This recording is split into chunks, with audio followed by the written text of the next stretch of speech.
लागलेला आहे। अपेक्षित असा निकाल आहे आणि सर्व सुज्ञ जनतेचं या ठिकाणी मतदार बंधू भगिनींचं या ठिकाणी मनापासून आभार मानतो की त्यांनी चांगल्या पद्धतीनं उमेदवार आपले निवडून दिले की जे भविष्य काळामध्ये निश्चितपणानं शहराचं कायापालट करतील असे सर्व उमेदवार आपले निवडून आलेले आहेत।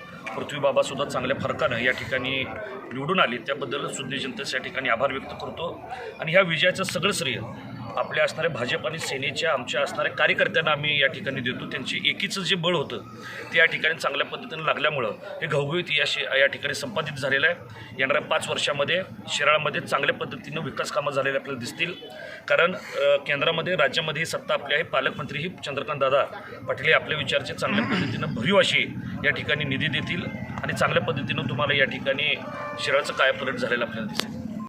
मतदार बंधू भगिनींचं जेवढं मानावं तेवढं आभार कमी आहे, कारण त्यांनी हा विश्वास आम्हा सर्व भगिनींच्यावरती दाखवला। ज्यांनी आमची अवहेलना केली की पोराटोरांची असणारी ही संघटना आहे, त्या असणाऱ्या सर्व आमच्या विरोधकांना सुद्धा या निमित्तानं जनतेनं एक स्पष्ट मेसेज दिलेला आहे की विकासाचा अजेंडा घेऊन काम करणारी जी युवा पिढी आहे, त्या युवा पिढीच्या हातामध्ये आम्ही या निमित्तानं सगळी सूत्र देतो आहे। या युवा पिढीच्या माध्यमातून निश्चितपणे पृथ्वीबाबा असतील आणि आमच्या असणारे सर्व उमेदवार जे निवडून आलेले आहेत त्यांचं लीड तुम्ही बघा।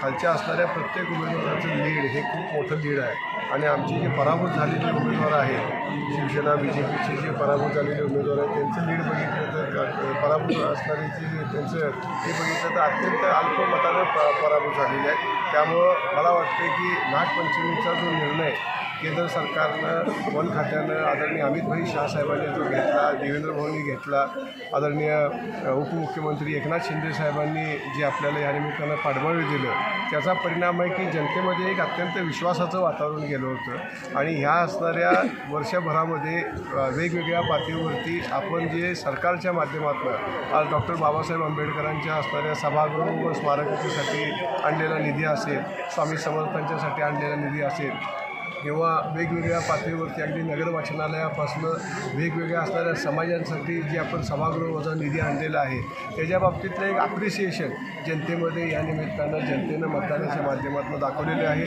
आणि विरोधकांची सुद्धा ही जी एक आघोरी युती होती, तसं बघितलं तर पलीकडं तुम्ही गेला तर पलीकडं मानसिंग भाऊंचे डिजिटलवरती तुतारीच्या डिजिटलवरती फोटो आहे आणि इकडं ते घड्याळावरती आहे। म्हणजे मला आश्चर्य वाटते, एवढी दांभिक आणि दुधारी भूमिका मला वाटत नाही आमच्या पश्चिम महाराष्ट्रामध्ये कुठल्या नेत्याने घेतलेली आहे आणि अशा पद्धतीची भूमिका घ्यायची, संधी साधूपणा करायचा।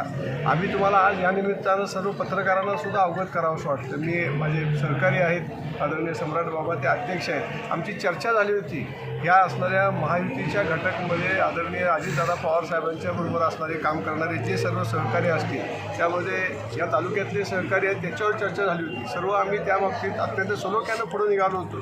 तोपर्यंत काय कंड्या पिकल्या मला माहीत नाही आणि अशा पद्धतीनं एक नवीन अघोरी अशा पद्धतीचा पायंडा पडला आणि तुतारीमध्ये पाणी सोडून ह्याच तालुक्यामध्ये, ह्या तालुक्यातील असणाऱ्या नगरपंचायतीमध्ये घड्याळ घेऊन ह्या असणारे सर्व उमेदवार उभारले आणि सगळ्यात कडी म्हणजे आम्ही आमच्याबरोबर ज्याला जवळ केलं, लालन पालन पोषण आणि सहकार्य केलं, ज्यांना भरीव मदत केली, तेच आमचे जे सहकारी आहेत त्यांना उमेदवार म्हणून तिकडं आयात करून नेलं। म्हणजे उमेदवार आमच्याकडनं आयात करून नेला।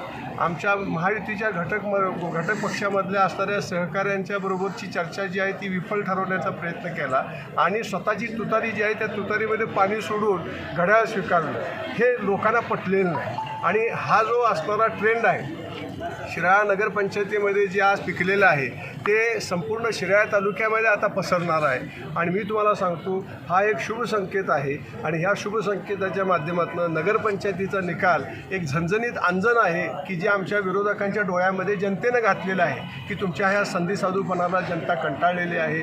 हा असणारा जो तुमचा स्वतःच्या असणाऱ्या स्वार्थासाठी तुम्ही वेळोवेळी जे बदलणाऱ्या तुमच्या भूमिका आहेत त्या जनता त्याला विटलेली आहे आणि तुमच्या ह्या अघोरी युतीला जनतेला ती मान्य नाही आणि म्हणून उद्याच्या जिल्हा परिषद पंचायत समितीला सुद्धा घवघवीत अशा पद्धतीचं यश आम्ही खेचून आणणार. सर्व तरुण मंडळींना बरोबर घेऊन माता भगिनींचा आशीर्वाद घेऊन वडीलधारांचा आशीर्वाद घेऊन एवढंच या निमित्तानं सांगतो.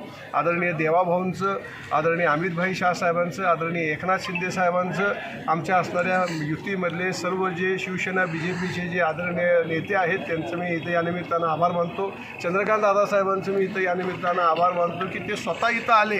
त्यांनी आमच्या असणाऱ्या पहिल्या नारळ फोडण्याच्या कार्यक्रमापासून आम्हाला आशीर्वाद दिला आणि भरीव अशा पद्धतीचं सहकार्य करण्याच्या संदर्भातलं आम्हाला आश्वासन दिलेलं आहे. 5 वर्ष आता आम्ही सगळी मंडळी म्हणजे सगळी ताकदपणाला लावून जनतेनं आम्हाला जो मॅन्डेट दिलेला आहे, जनतेनं जो आम्हाला जनादेश दिलेला आहे त्याचा आदर आम्ही राखू आणि पुढच्या 5 वर्षानंतर जनता परत भरभरून आम्हाला आशीर्वाद देईल अशा पद्धतीचं काम करून जनतेच्या असणाऱ्या विश्वासास आम्ही पात्र ठरू, त्यांना उतरावू. एवढंच मी. अशाच ताज्या अपडेटसाठी महासत्ता न्यूजला सबस्क्राईब करा.